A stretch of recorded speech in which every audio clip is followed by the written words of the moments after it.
You will hear a number of different recordings, and you will have to answer questions on what you hear. There will be time for you to read the instructions and questions, and you will have a chance to check your work. All the recordings will be played once only. The test is in 4 sections. At the end of the test, you will be given 10 minutes to transfer your answers to an answer sheet. Now turn to Section 1. Section 1. You will hear a conversation between a bank clerk called Jeanette and a man who is asking for information on investing money. First, you have some time to look at questions 1 to 4.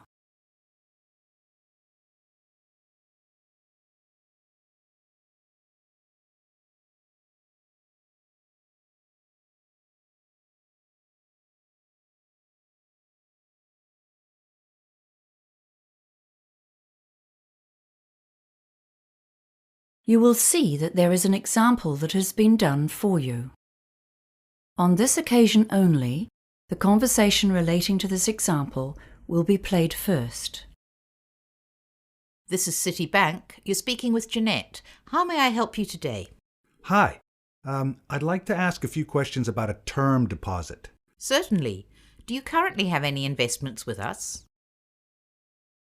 The man is asking about term deposits. So term deposits has been written in the space. Now we shall begin. You should answer the questions as you listen, because you will not hear the recording a second time. Listen carefully and answer questions 1 to 4. This is Citibank. You're speaking with Jeanette. How may I help you today? Hi. I'd like to ask a few questions about a term deposit. Certainly. Do you currently have any investments with us? Yes, I do, but my term deposit is due to mature soon, and I've come to find out my options for renewing and extending it. I'm considering a range of different investments, to be honest, but I wanted to begin with the simplest option. Okay, sir. Well, before we begin, I just need to verify your ID. Can I have your name, please? David Marshall. That's M for mother. ARSHALL. Thank you, David. Now, I just need to ask you a couple of security questions. What's your mobile phone number? 023-561055. And your date of birth, please? 18th of February, 1968. Right. So I've got your account information in front of me. You've currently got $18,000 on a term of 180 days. That's at a rate of 3.45% per year or per annum. Okay, so what are my options? Can we start by looking at 1 and 2 year terms? We can do that. Let's see. Right. If we put it on a 1-year term, we can offer you a yearly return of 3.65%. And for 2 years, it's 3.7%. Oh no, hang on. Sorry, we have a special deal on that term right now at 3.85%. Okay. So what does that mean in dollars? Just one moment and I'll bring it up. Okay, so the total interest earned would be $657 for 1 year, and I'm just bringing up the 2-year figure for you. A 2-year term at 3.85% interest, that's a total of $1,412 interest on maturity. Right. That's about a $700 difference. Yes, a bit more actually. Okay. Oh, a friend of mine told me he gets his term deposit interest paid into his account every month. Do you have a monthly interest option? Yes, actually. We do offer that on term deposits, but only on investments of $20,000 or more. Before you hear the rest of the conversation, you have some time to look at questions 5 to 10.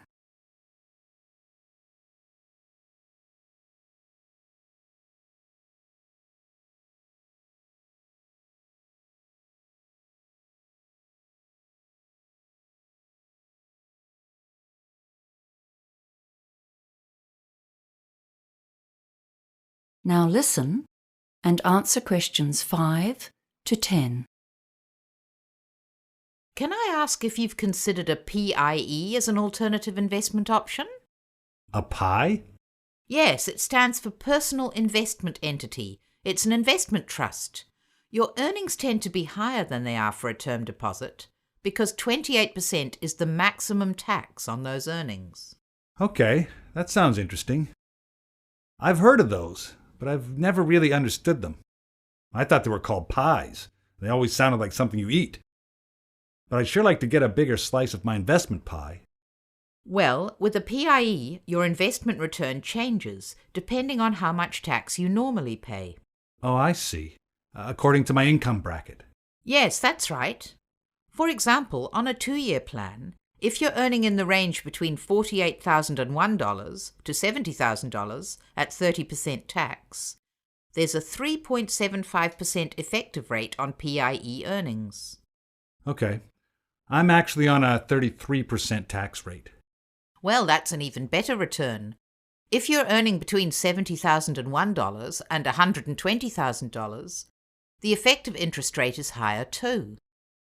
So let's have a look for a 2-year investment. The rate actually goes up to 3.92%. Wow. Okay. So a PIE may be the better option. Better than a term deposit, I mean. And can I do that with an $18,000 investment? Yes, the minimum deposit for a PIE investment is $10,000. Okay. And are there any hidden charges? No fees at all for investing in a PIE. Well, that's good news. Oh, wait a minute. What about interest payment options? Is it the same as the term deposits? You have to have a minimum deposit to be eligible for monthly payments? Let me check the options here. Well, you'll be pleased to hear that there's actually more flexibility with PIEs than with term deposits. You can opt to have your interest paid every month, quarterly, 6-monthly, or yearly. Okay. Well, that's given me something to think about. Would you like to apply today? No. I'll have to think about it, thanks. Certainly. If you do decide to go ahead with it, applications are processed in 2 days, as long as you have a bank account with us, which you do. You can apply on our website, by phone, or pop into one of our branches. Great. Thanks for your help. That is the end of section 1. You now have half a minute to check your answers.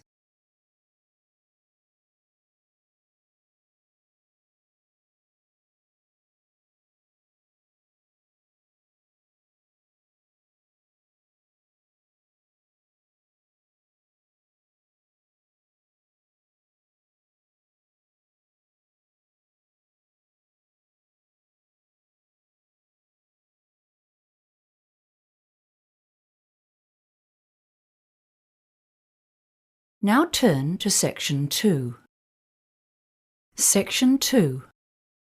You will hear a woman introducing the Lunar Realm amusement park. First, you have some time to look at questions 11 to 15.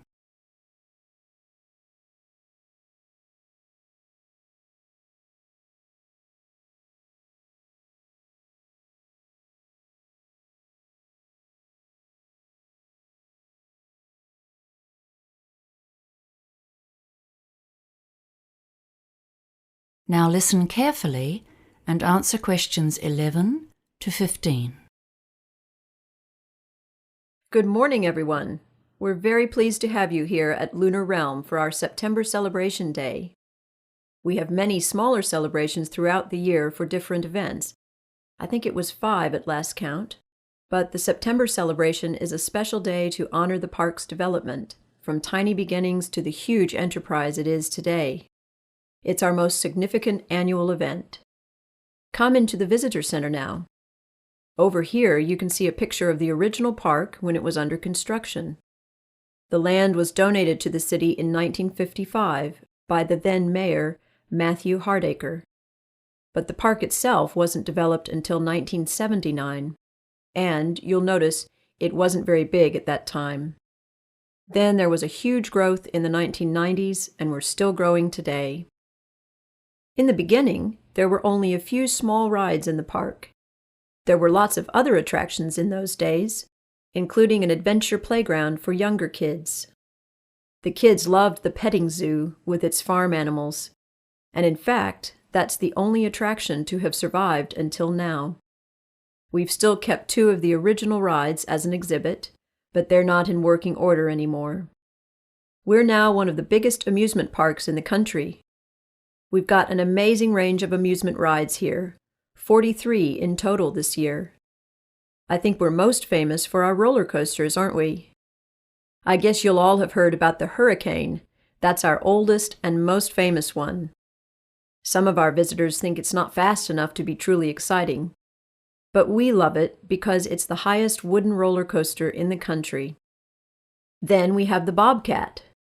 That one's a bit gentler for our younger visitors. And for the truly adventurous, the Scream Machine hurls you upside down and backwards at huge speeds. It's too much for me. It's important to remember that all of our rides have age guidelines, and to help you, there's a color system. If the sign for a ride is yellow, it means it's suitable for all ages, although we do recommend that parents or older siblings go with very young children. Blue means that children younger than 14 can ride only if an adult accompanies them. And black, well, this means that you must be at least 110 centimeters tall to ride, regardless of age. We should say that no rides are really suitable for children younger than 18 months, but we do have a special section for parents with babies. Before you hear the rest of the talk, you have some time to look at questions 16 to 20.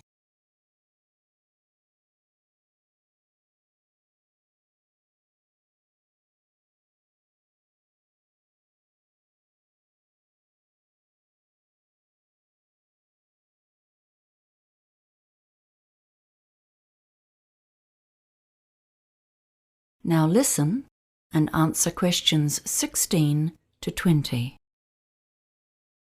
Now I'll tell you about the many options for food around the park. You can get a range of different cuisines, Italian, Chinese, and so on. All of that's in the food court in the center of the park. But there are lots of other places as well. If you want hamburgers, sandwiches, that sort of thing, you can find food stands everywhere. We pride ourselves on the quality of our food, and all of our vendors use fresh, healthy ingredients from local farms. Don't forget the special events we've planned for the anniversary celebration. There are 2 main events today, and they're both free. The first is the afternoon parade. It kicks off at noon, so arrive a bit early if you want a good view. The best place to see it is along the main street. It's all organized by final year school students. You'll see some gymnastics and acrobatics, hear music from a marching band, and see some fantastic floats. The parade has become one of our feature events of the year. The second big event today is an evening concert, which takes place at our main amphitheater. The concert features singing and dancing, costumes and lights, and there's a different theme each year. This year the theme is Hollywood, and it's all about classic style and old films. The concert starts at 7 p.m., but try to arrive by 6:45. Now, I know you're all eager to get out there and have fun, but before you go, I'm just going to tell you some information about safety and security. If anyone needs medical attention, we have help available. You can see on this map that next to the visitor center, which is where we are now, of course, can you see this red dot? Yes, so that is one of our 10 first aid centers. If you get hurt, all you need to do is ask a member of staff to direct you towards the nearest one. And kids, remember, if something happens, you get lost, and you can't find your parents, please tell someone who works at the park. Just look for someone dressed in the Lunar Realm colors, and they will assist you. And for anyone who has a problem of any sort, you can come and talk to a member of our security team at any one of the many guard stations. Those are the blue dots here on the map. Don't forget to take a copy of the map. That is the end of section 2. You now have half a minute to check your answers.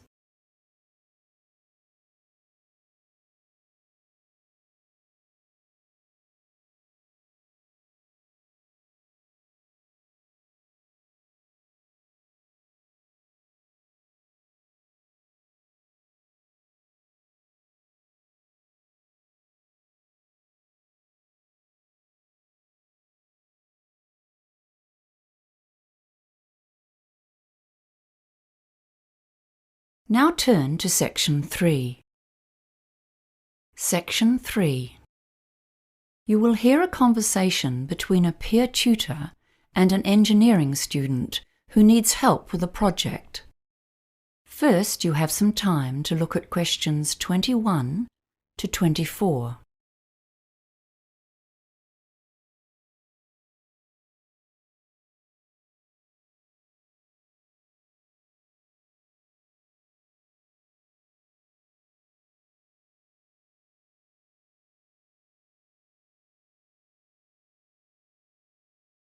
Now listen carefully and answer questions 21 to 24. Hi, John. Thanks for seeing me today. I'm really struggling with my project. I have to come up with a design for a water treatment system, and I'm really not sure what I'm expected to do. Well, as peer tutors, we've been taught to follow a process in these tutorials, okay? The first step is to look closely at the task instructions. That sounds good. I'm also... well, we've been told to do some research, but I don't know where to start. It's always hard to start with. We've got about 45 minutes today. That should give us some time to go over it. Have you done much research before? No. This is my first project like this, and I'm really stressing out about it. I went to a seminar about research at the start of the year, but I've forgotten most of it. Well, that's fine, because the next step in our tutorial will be to consider some common research strategies that you can use to get started. With engineering, a lot of the projects you do are practical, so you can think about how you can access other people's write-ups of similar projects. Yes, that sounds useful. How do I find those? Well, there's always the online databases, but you need to know what search terms to use. So, can you think of any useful terms? Cameroon, I guess? And maybe grey water? Yes, good. But those might not give you many hits. What about the type of research? I've always found it helpful to search for case studies, you know? There's probably a whole lot of those on systems set up for other villages in developing countries that you could look at. I've got a couple here actually. They're on different topics, but we can look at the structure and develop some useful ways to focus your research. Is there anything else you'd like to look at today? I can't think of anything right now. That all sounds good. Great. Then the next step is to come up with an action plan. How long have you got? To finish the project? 4 weeks, I think. It's due on the 6th. Before you hear the rest of the conversation, you have some time to look at questions 25 to 30.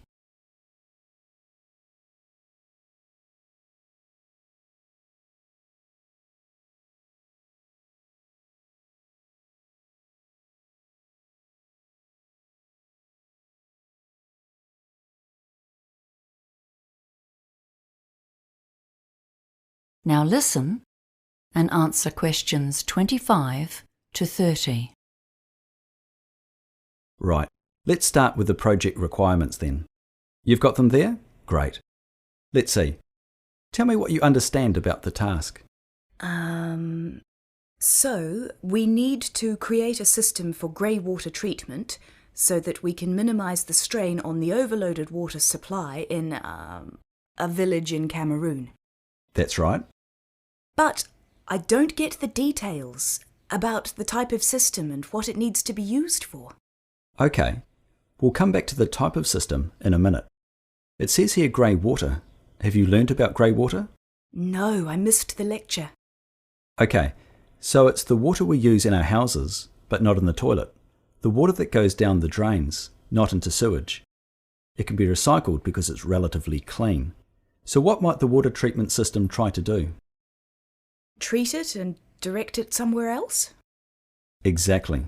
Why treat it? 'Cause... oh, right. I get it. 'Cause it's still going to have bacteria in it. That's why it needs to be treated. That's right. And then when it's treated, what could it be used for? Something else, like irrigation in gardens? Yes, There are other practical uses too, inside the house. For toilet systems? Oh, what about for laundry? Yes, exactly. That's a good example. Okay, that's pretty clear now. Thanks. Great. Now, let's think about the type of research you might need to do. I'll need to look at different types of water treatment systems, so I know the pros and cons of each one. Good. Where would you look first? The internet? Yes, but be careful. Remember, you're likely to find a lot of biased websites. You know, manufacturers wanting to advertise their brands. It might be better to use the engineering library. I'm not too confident about using the library, to be honest. It's so hard finding the right resources. It's often about choosing the best search terms to put into the catalogue search field. Yeah, I try to do that. Like water treatment? That might be too broad. Grey water treatment systems? That's more like it. And you'll need to search for systems designed for residential, not commercial use. There's a big difference. I usually end up borrowing a massive pile of books, then get home and find they're useless. Try reading through the contents before you take them out. Flick through to relevant sections. Often it helps to read parts, not all the way through, but... Just to get the main idea. That's right. Oh, and I see this as an EWB project. Have you seen the website? It might have some exemplars of the winning designs from last year's competition. No, I saw that and didn't know what EWB meant. Engineering Without Borders is what it stands for. That is the end of section 3. You now have half a minute to check your answers.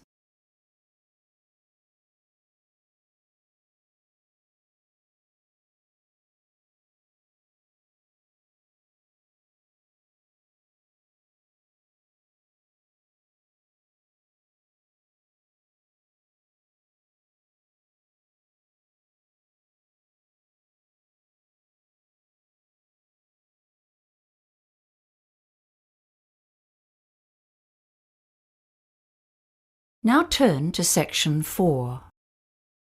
Section 4. You will hear a talk on the topic of the Caveman diet. First, you have some time to look at questions 31 to 40.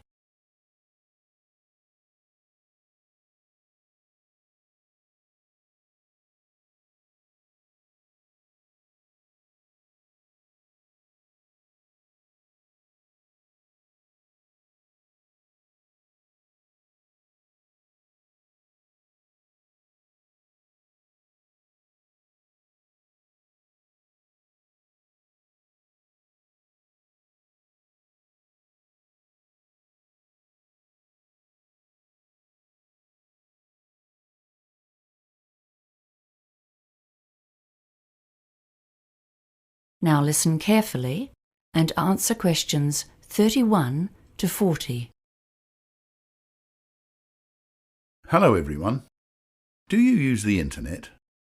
If I asked you what is the single most common topic for advertisements on the net, I suspect ads for weight loss would win hands down. After all, dieting is one of our current obsessions. We've all heard of the Atkins diet, the macrobiotic plan, the South Beach diet, the raw food eating plan. All of these fad diets and many more promise that you will lose kilos and live a healthy life if you just follow their plan. Today we're going to discuss one of the most well-known Western diet trends, the Paleo or Caveman diet. Firstly, what is this diet and where did it come from? Proponents of this diet argue that we need to return to basics, that is, to what our forebears ate many years ago. They say that our bodies are not well suited to digest complex carbohydrates such as grains and legumes. We should be eating a hunter-gatherer diet, rich in lean meat, fish, nuts and berries, and without wheat, oats or other grains that came into our diet after the invention of agriculture. Sounds logical, doesn't it? But let's look a little closer. The first question to ask about the caveman diet is, what did our ancestors actually eat? One way to discover this is to study the diets of existing hunter-gatherer tribes. Although these groups do tend to regard meat as the best source of food, they often have difficulty in finding it. In Africa, for example, over 50% of the time, the Bushmen tribes come home empty-handed from their hunting expeditions, despite being very skillful with equipment such as bows and arrows. So what do they eat when they can't get meat?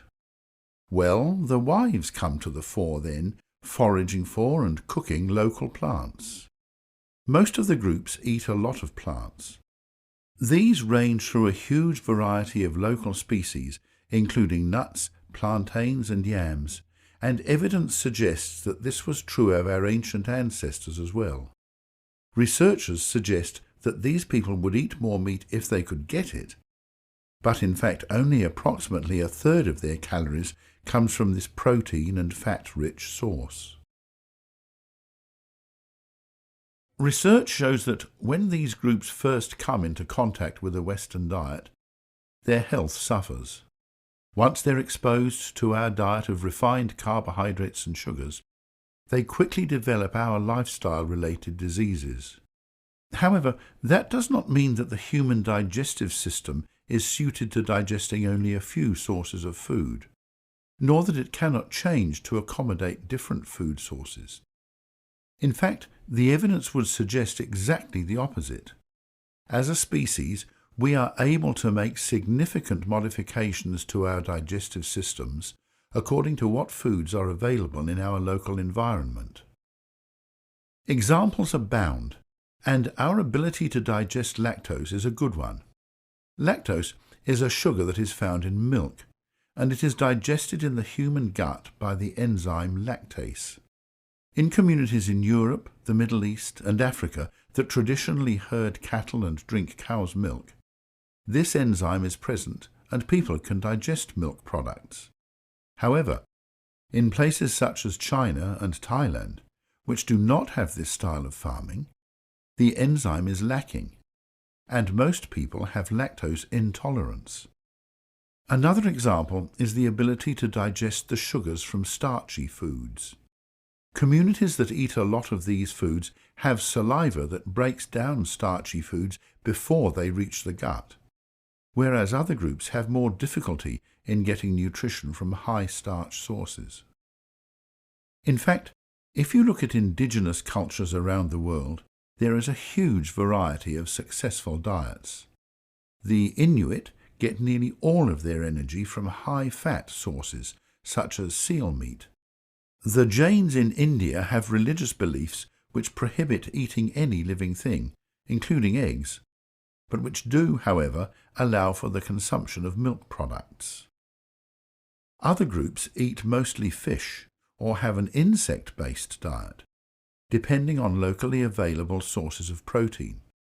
So the idea that our caveman ancestors ate one homogeneous diet and that if we follow this we can all be healthy would seem to be an oversimplification. Diets are the result of complex cultural dietary practices. People can and will eat just about anything.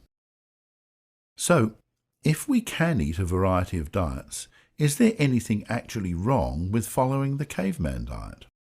Well, firstly, on a practical level, it's an expensive way to get your daily calories. Few of us can afford to satisfy all of our energy requirements on a diet which depends on lean wild meat and nut oils. A few carbohydrates provide a cheap, filling and substantial energy boost for most of us. Secondly, a diet which includes a large proportion of red meat may not be good for our long-term health if our bodies are adapted to a sedentary lifestyle and a plant-based diet. We simply get less exercise than our ancestors did, and so we are more prone to some illnesses than they were. Finally, if we all start to eat a wild meat-based diet, this will have negative implications for the environment, because it's not a sustainable way to feed a lot of people. That is the end of section 4. You now have half a minute to check your answers.